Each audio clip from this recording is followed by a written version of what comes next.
we know that the hearings are upon us, and we want to make sure that our priorities remain in the budget. So we really want to keep the level of funding that the mayor put in the budget for the Housing Protection Trust Fund, and we want permanent supportive housing to transition from homelessness to public housing and housing. And one of the things that we've learned in our organizing and listening sessions is that people want opportunities to own homes in the district. And again, we want that funding to move in that direction.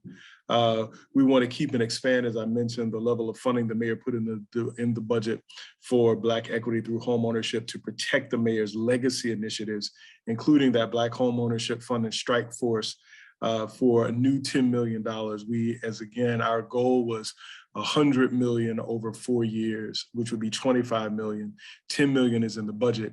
We would love to see more. The community needs more. We know that this is the way to build wealth and to have a safe community.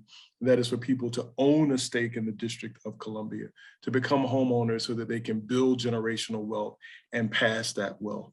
We want heirs legal services of $1 million to assist multi-generational families in maintaining their family property after the death of the original homeowner.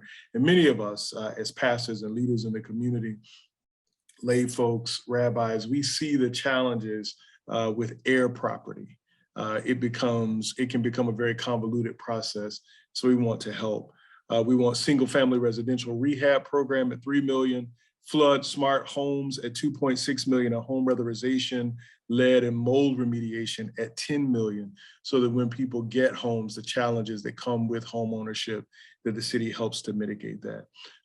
We know that we have the desire in DC for a net zero carbon footprint for the city.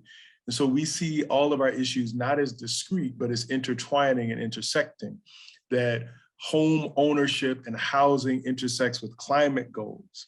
And all of these intersect with jobs that pay living wages, that provide benefits so that families can live and thrive together.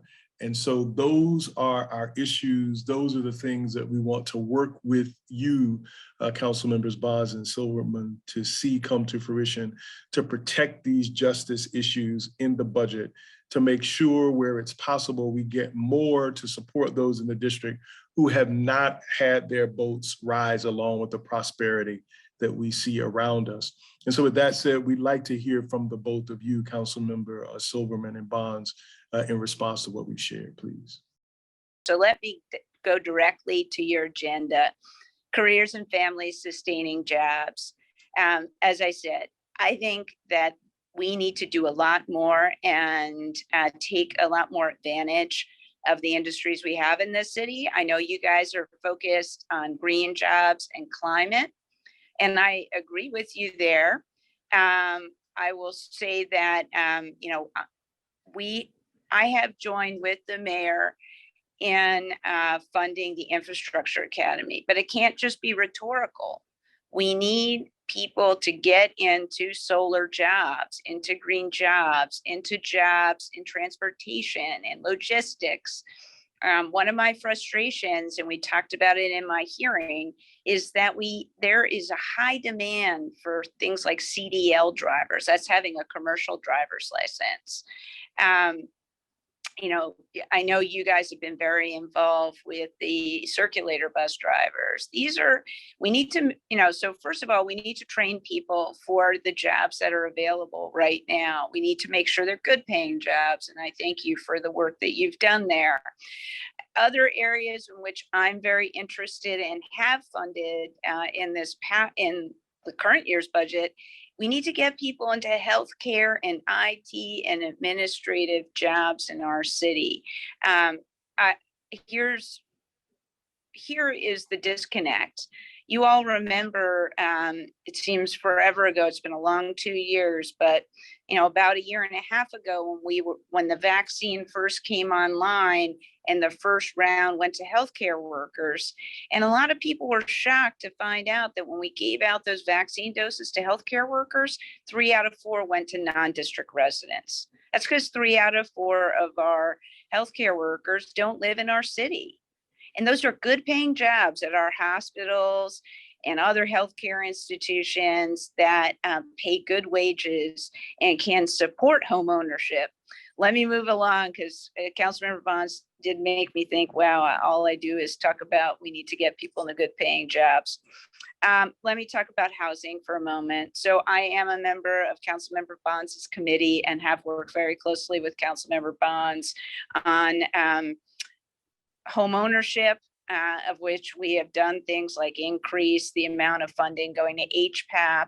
Another thing I see on your list is public housing. We have focused on the Housing Authority. The Housing Authority is our best asset to help our working families who are earning lower wages live in this city. And we need to make sure that we preserve that housing, that it's safe and healthy for families, and that we continue to build housing for low-income families in our city. I am concerned, as I know Councilmember Bonds is, that the Housing Authority has turned into a economic development arm of our government. That's not its job. Its mission is to house families who are working families who are making the minimum wage, because it's impossible to live in this city and pay market rate rent or buy a home when you're working at CVS. Frankly, it's just impossible. And that's what the Housing Authority is supposed to do, is to help those families be able to afford to live in this city. We need to make sure the Housing Authority works. Finally, let me say on immigrant rights, I've been a champion. It's been a tough 2 years, especially for our workers who don't qualify for benefits like unemployment insurance. So making sure that we can sustain and have a safety net for our workers who don't qualify for those programs, excluded workers, so to speak, has been a top priority, and I funded it in our budget.